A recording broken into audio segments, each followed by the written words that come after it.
வணக்கம். நான் அனுஷா சண்முகம்.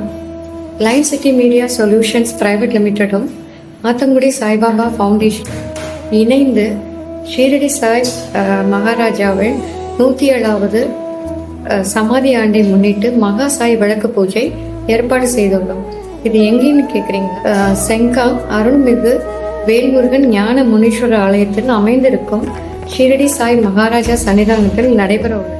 என்னைக்குன்னு கேட்குறீங்களா? அக்டோபர் 9ஆம் தேதி வியாழக்கிழமை மாலை 4 மணிக்கு சங்காபிஷேகத்துடன் ஆகிறது. அதன் பின் ஆரத்தி, சேஜ் ஆரத்தி, அதன் பின் விளக்கு பூஜை, இப்படி ஒன்றன் பின் ஒன்றாக நடைபெற உள்ளது. இதற்கு முக்கிய விருந்தினராக நம்ம கலைமாமணி நடிகை நளினி அம்மாவும் கலந்து கொள்ள இருக்கிறார்கள். அவர்களும் இந்த பூஜையில கலந்துக்கிட்டு நம்ம கூட சேர்ந்து விளக்கு பூஜையை செய்ய இருக்கிறாங்க. இதற்கு இன்னொரு சிறப்பு விருந்தினராக யார் வர்றாங்கன்னா, இந்த விளக்கை தயாரிச்ச சாய் லோகபாலா சிஇஓ பாலசரவணன் சாரும் வருகிறார்கள். ஸோ இது நீங்க எல்லாரும் கலந்துக்கிட்டு சிறப்பிக்கணும்னு நான் வேண்டிக்கிறேன்.